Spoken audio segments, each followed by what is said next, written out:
Thank you, Bruce, for sharing all that with us. If you want to know any more about him or his wife, we do have information on all of the speakers and presenters today up on the Raleigh VegFest website. Try one out. Just a reminder, we do have the aPlantBasedDiet.org tip over here. Come check it out. They are having a raffle.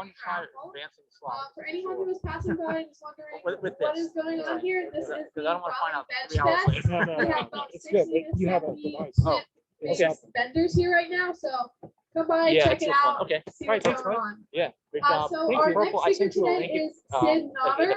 She's actually going to be joining us over Zoom. We'll talk in a second. Yeah, you did a great job.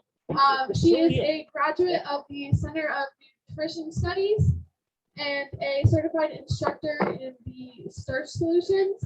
Today she will be speaking on the 3 food mistakes you're making, which lead to painful joints, extra pounds, and chronic everyday ailments. So we are going to go ahead and switch the audio over to her so she can start her presentation. Hello, everyone. I hope you can hear me well today. It looks like a beautiful day there.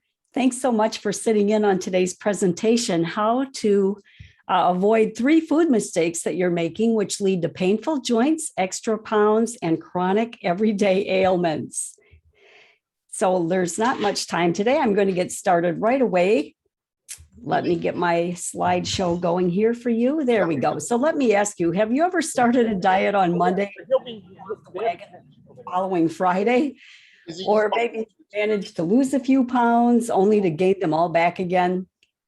Well, trust me when I say that if that describes you, you are not alone.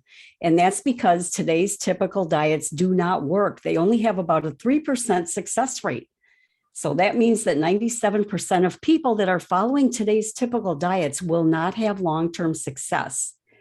So it's probably not your fault, because if you're gaining weight and you're suffering with declining health, that is the body's normal response to eating abnormal foods. It's all the abnormal foods that are being promoted by most of today's diet plans. So the good news is that it does not have to be this way for you, because there's a lot that we can do about that. So if you've been beating yourself up as to why you can't keep the weight off or improve your health, it simply boils down to the wrong plans and the wrong foods, and your body is just responding accordingly. So today I want to share 3 important steps which will allow you to finally shed the weight for good that's been bugging you for years, to reduce or stop taking meds every day, which aren't fixing the underlying problems anyway, to relieve the pain in your joints, your muscles, your gut, and your head if you're suffering with headaches, and to get the energy back that you had in your younger days, and to do all of this without feeling overwhelmed or stressed. So the first step is how to shed 1 to 3 pounds a week and keep it off without counting calories or points or eating tiny portions. So the first step when it comes to long-term weight loss is to learn the difference between calories and calorie density.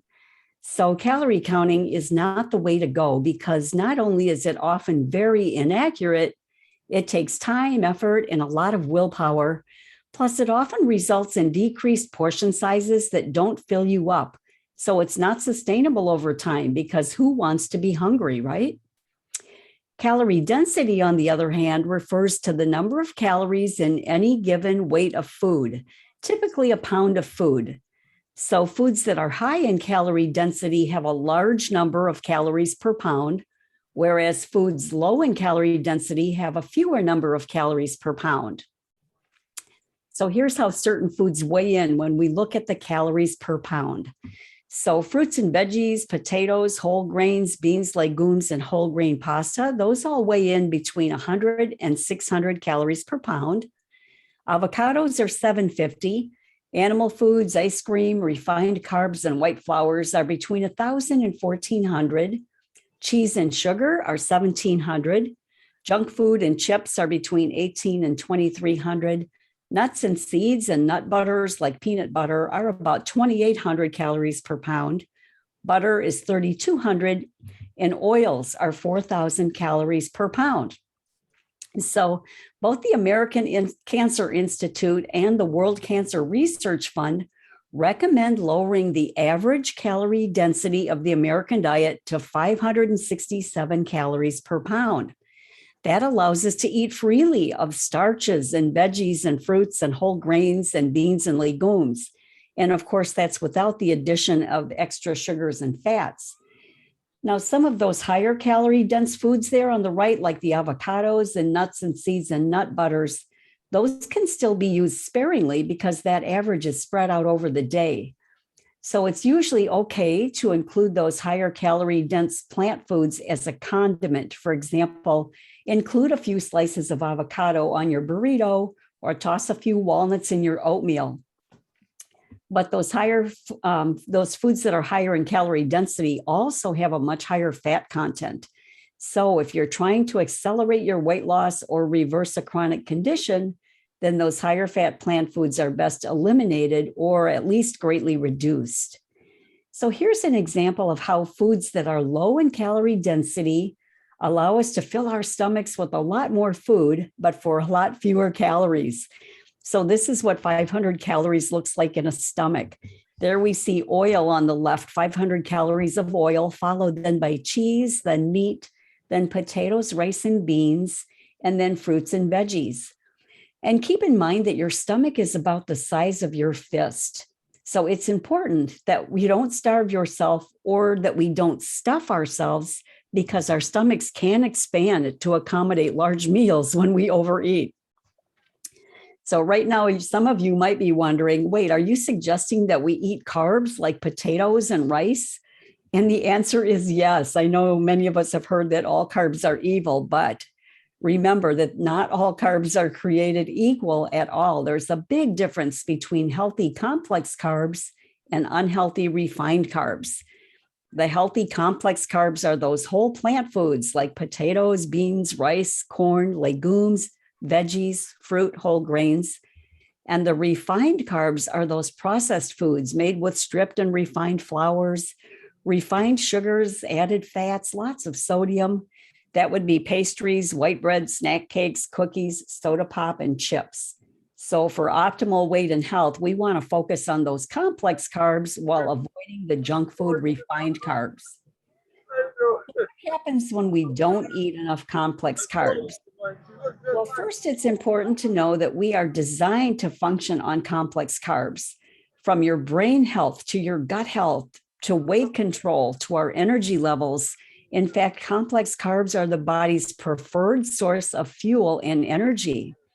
And when we avoid eating complex carbs, like the foods that are listed here, well, we set ourselves up for constipation, fatigue, brain fog, muscle aches, high cholesterol, hypertension, and so much more. And maybe some of you are already dealing with some of these issues. And if so, we can do something about that. But if you're not suffering with these things yet, then this way of eating will help you prevent these issues. So how does calorie density apply to you if you're a busy mom who has kids who love to snack?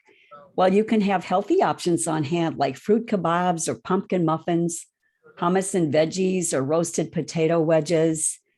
Or what if you're the decision maker on what's for dinner?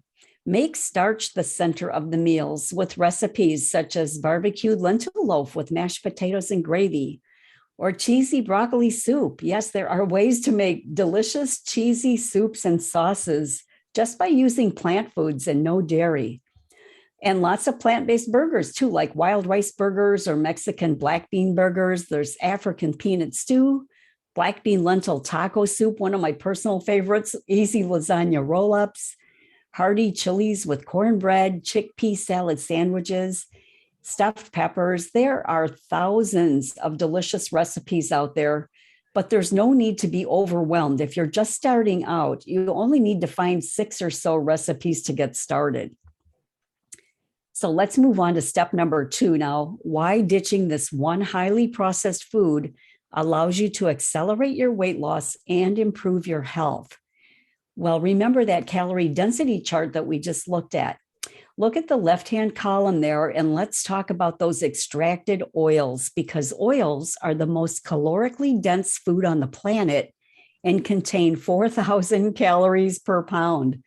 And I'm always hesitant to call oil a food because really what it is just the extracted fat from a food. So did you know that? Did you know that That's what oils are the pure liquid fat, which has been extracted or pressed from olives or vegetables or nuts or seeds or coconuts or fish. And as I mentioned, oils weigh in at 4,000 calories per pound.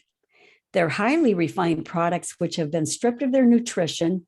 And again, all oils are 100% pure liquid fat. That's all oil. It doesn't matter what type of oil it is. So 1 tablespoon of oil has 120 calories and 14 grams of fat. So just 3 tablespoons a day, which is not unusual in the American diet because of all the oil in our processed foods and bakery goods and salad dressings and restaurant foods. Just those 3 tablespoons a day can lead to 3 extra pounds a month. So that's without adding any bulk to the food too. We're basically just covering our food with fat.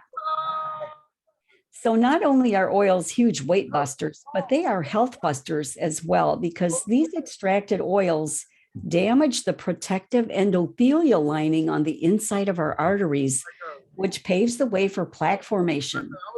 They impair circulation, they're highly inflammatory, and they contribute to blood clotting issues as much as animal fats do. So other added fats which contain oils to avoid would be margarine, which is typically made with all oils, butter, which is 100% fat, cheese is 70% fat, sour cream is 63%, and high-fat dressings like ranch dressing is 75% fat. So we need to learn to purchase and prepare foods without these added oils and fats, because it's very hard to lose weight and keep it off when these high-fat products are allowed to remain in the diet. So if you want to consume some olive oil, I always tell my clients, eat the whole olive. Toss a few olives on your salad or your pizza, and that way you're getting the olive oil, the olive's fat really, the way it's meant to be eaten in conjunction with all the other nutrients that are in the olive, so your body knows what to do with it. And just a quick word here too about coconut oil, because that remains very popular. Not only is coconut oil 100% fat, like all oils are, but 92% of it is saturated fat, which is really bad for our arteries. And coconut oil has more than double the saturated fat as in lard. So if you want to use coconut oil on your skin, that's fine, but we definitely should not be ingesting it. So like many people, I once thought that consuming oils was really beneficial, and I use them all the time. But we now know through the work of thousands of doctors and researchers and cardiologists that consuming pure oils is anything but good for us. Not only are these oils extremely fattening, of course, because they're pure fat, but they are one of the most highly inflammatory foods that we could possibly eat. And there's a direct connection between inflammation and the majority of our chronic ailments and diseases. So a report was released back in 2009 called the Dietary Inflammatory Index. And this report was developed by some of America's top cancer researchers. And these researchers studied the inflammatory components of food and how foods such as oils lead to chronic inflammation. And these researchers reported that chronic inflammation equates to lower function of the kidneys, lungs, and liver, and higher risks of cardiovascular disease, impaired memory, type 2 diabetes, osteoporosis, arthritis, weight gain, and many types of cancer, with a 75% increased odds of cancer. Now, that statistic nearly floored me the first time I read it. I mean, that's a huge increased risk for cancer. So that's why it's really important to heed this information about oils and other inflammatory foods, so that 5, 10, or 20 years down the road, we're going to avoid these major problems that are listed here. So how does this apply to you? Well, first know that restaurant foods are loaded with oils and added fats, and it doesn't matter if it's a fast food joint or a gourmet restaurant. So if you regularly eat out or socialize at restaurants, check the menu for potatoes, rice, beans, salads, vegetable soups, whole grain pasta, portobello mushroom sandwiches, and healthy side dishes. Often you can build a great meal just from the side dishes that are on a menu. And then remember to ask about those hidden oils too, especially in things like dressings and sauces. You might even want to bring a small container of oil-free dressing along with you. And lastly, ask how the food is prepared. Request that your food be steamed or baked or grilled over a dry skillet. And of course, you'd want to avoid anything fried in oil or sauteed in oils. And restaurants are very often willing to work with you, especially if you call ahead and tell them that you're following a special diet for health reasons. So if you're the grocery shopper of the house, check your labels too and avoid any products that contain any type of oils. So the picture here is for Earth Balance butter. This is a vegan butter that I used to buy all the time years ago before I knew any better. But if you check the ingredient list, you will notice that almost the entire product is comprised of oils. Notice there in the ingredient list, it says oil blend, which is palm fruit oil, soybean oil, canola oil, and olive oil. So this product is 100% pure fat. And I can see that because the calories there are 80 and the calories from fat are 80, which means the product is 100% fat. So how does this apply to you if you typically cook with oils like I used to do all the time? Well, to saute your veggies like carrots and onions and celery, you would heat up a dry skillet on high, add your veggies in, and then simply add tiny amounts of water or veggie broth, just enough, like less than a tablespoon, just enough liquid to prevent the veggies from sticking. Because if you put too much liquid in, the veggies are going to steam rather than saute. So just keep flipping and adding liquid to the veggies until they're the desired tenderness that you want. And for your baked goods, simply replace oil with unsweetened applesauce, a 1-for-1 replacement. So if a recipe calls for a 1/3 cup of oil, just use a 1/3 cup of unsweetened applesauce instead. Now, the third step today is how you can reduce or eliminate meds with a single food component that most people lack. So how would we do that? The answer is to eat more fiber. That's the food component. So let's have a little pop quiz here to test your fiber knowledge. So which food here do you think contains the most fiber? And look at my little warning there to be careful because this could be a trick question. So we have 4-ounce servings of either milk or pork chops or salmon or 1 egg, or do you think it's a trick question? So again, which food do you think has the most fiber? Just play along mentally.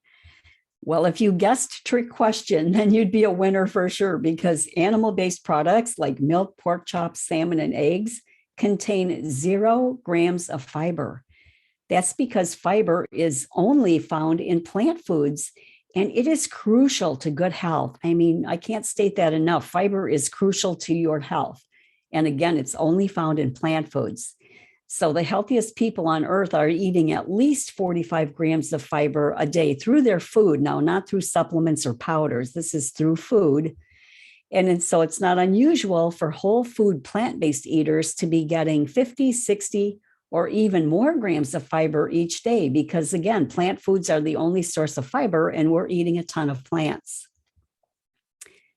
So what happens if we don't get enough fiber? Well, less than 3% of Americans are getting the minimum recommended daily allowance of about 32 grams of fiber a day. That's the minimum that we need. And most Americans are getting about half of that, like 15 to 17 grams of fiber a day. So when we stick with a fiberless diet with foods like beef and chicken, fish and hot dogs and cheese and yogurt and processed cookies, we are looking at an increased risk of polyps and diverticulitis, constipation, higher cholesterol and blood sugar levels, an increased risk of diabetes, heart disease, metabolic syndrome, obesity, plus an increased cancer risk because fiber carries that excess estrogen and other hormones out of our system. And those hormones remain in our system if we're not eating enough fiber. And these are just some of the issues that fiber helps to prevent or correct. So I'm sharing all of these troubling facts with you today, not because I'm trying to scare you or discourage you, but because I want you to be informed, right? I feel I'd be doing you a disservice if I did not tell you these things because how else can you make informed decisions about your food choices? After all, this is the quality of your life that we're talking about here, and how you're going to spend your life and where you're going to spend it, especially as you age. And the foods you eat today are going to play a huge part in that, most often the very biggest part. So how does fiber apply to you? Well, if you're a person who eats breakfast on the run, swap out those fiberless pastries and Pop-Tarts and McMuffin sandwiches with healthy oat bran muffins or blueberry pancakes or oatmeal topped with cinnamon and berries and ground flaxseed. Or if your sweet tooth comes to life after dinner like mine does, well, have a chocolate pumpkin muffin with a cup of tea, or enjoy a dish of raw apple crumble. Or consider purchasing a Yonana machine, and Amazon has these on their website. And a Yonana machine converts frozen fruit into like a soft serve dessert. So you can make banana splits or cherry ice cream or mango or strawberry ice cream, whatever you wish, because it's all fruit-based and it's all super healthy. And you could even make those desserts in a high-powered blender too, with similar results if you didn't want to get a Yonana machine. Also, if you've been consuming fiberless foods like meats and chicken and fish and dairy products, add a variety of plant foods into your meals by preparing recipes that are packed with fiber and plenty of other nutrients too, like protein and calcium. So you never have to worry about getting enough of those nutrients. So try recipes like Sloppy Joe's or Mexican tortilla bake. There's a big variety of stir fries you could make too, or savory mushroom pot pie, peanut noodles with veggies, plant-based macaroni and cheese, carrot cake muffins, sundaes and sorbets, chocolate mousse topped with berries, all plant-based and all delicious. So the foods on a whole food plant-based diet are anything but bland and boring. And believe me, there is absolutely no deprivation. I grew up in an Italian home, and I can assure you that these foods are delicious. How would this apply to you if you're pre-diabetic or suffering with type 2 diabetes? Would this high-carb plan be safe for you? And the answer is absolutely, because a whole food plant-based diet has been shown to lower A1C levels 3 times greater than the typical diet prescribed by the American Diabetes Association, which is why people who follow this way of eating are able to totally reverse their type 2 diabetes.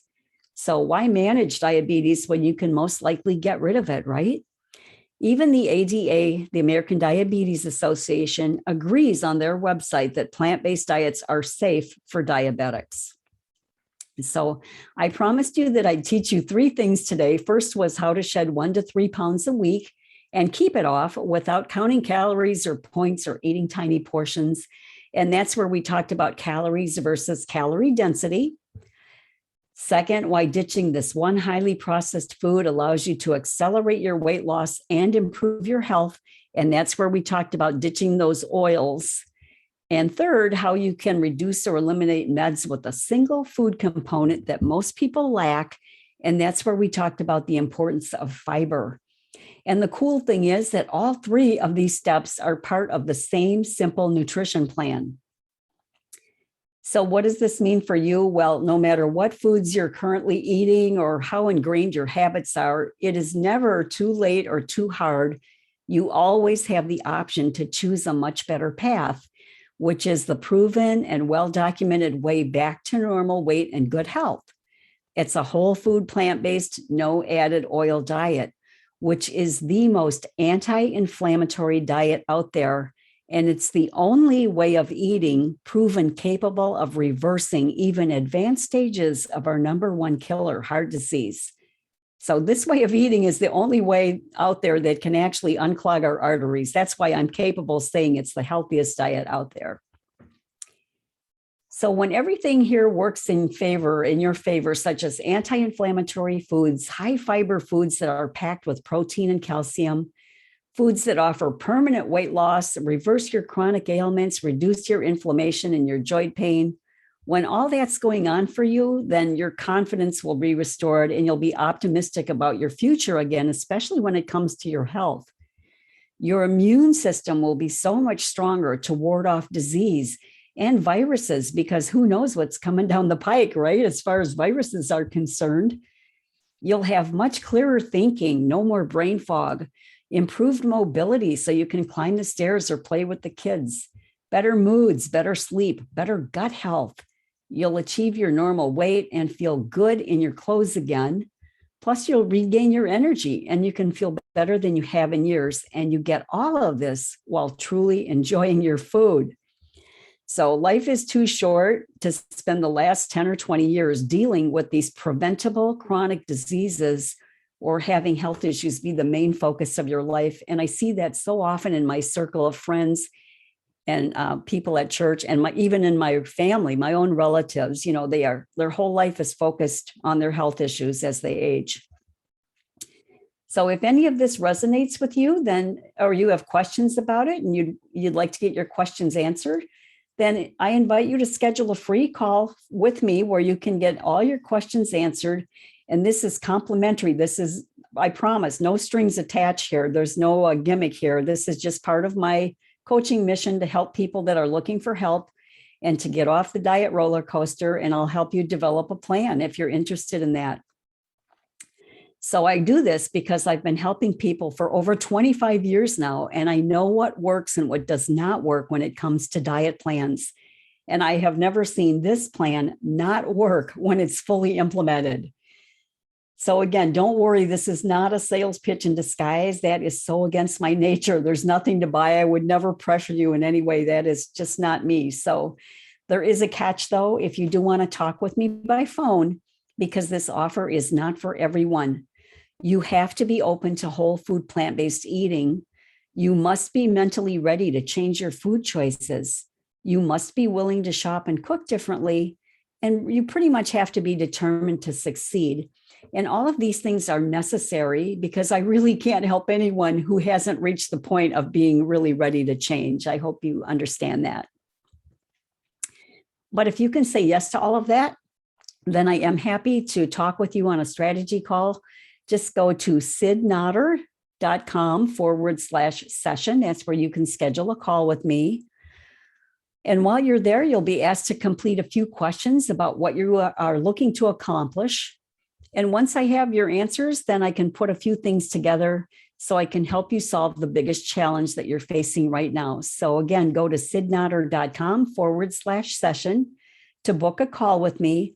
Or just go to my website, which is sidnatter.com. There you'll see a copy of my book. You can get a signed copy. There's also a free 21-day meal plan. Plus, there's a link there to the full-length presentation of this presentation that you're watching. This is kind of a condensed version, what you saw today, but there's a link there to the full-length presentation. So if you're interested in that, go to sidnatter.com, or if you want to book a call, go to sidnatter.com/session. So thank you so much. I'd love to hear from you. It would be my real pleasure to help you out. But if not, then that's fine too. I thank you for your time and attention today, and I wish you all the best. So if there's time for Q&A, we can do that. Okay, so if anyone has any questions, you can shout them out. I will repeat them into the microphone so everyone can hear, and then we will let Sid answer them for us.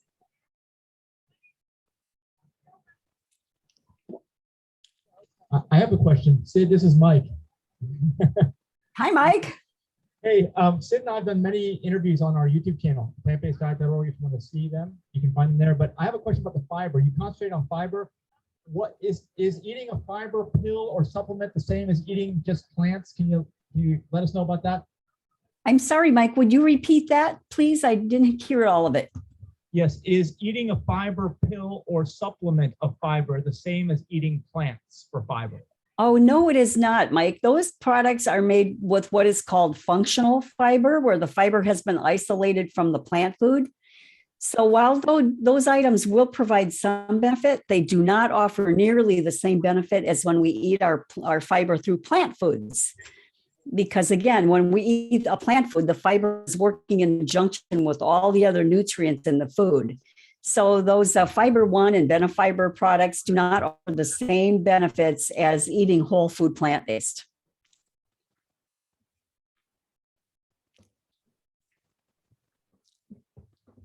Does that answer your question? Yes, that was it. Thank you. Okay, you're welcome. We have one more question. It is Sid, here's another question from the audience. Actually, is about joint pain and specifically arthritis and how this diet relates to it. So joint pain and arthritis and how eating plants relates. Absolutely. In fact, this diet is absolutely the best one for arthritis. In fact, I teach a whole class just on inflammation, which is on my website, and it's a class I teach at the college too. Because arthritis is caused by all our body is trying to fight off, it's sending immune systems to the joints to try to fight off things that it perceives as a threat. And when that happens, inflammation occurs, not only with arthritis, but in probably every one of our major diseases and chronic ailments. But this way of eating definitely has been proven to not only relieve, but actually reverse arthritis. Okay, thank you for that. It looks like that is all the time we have today for questions. Thank you so much, Sid, for taking time out of your day to come and speak for everyone. Thank you so much. Enjoy the rest of your day.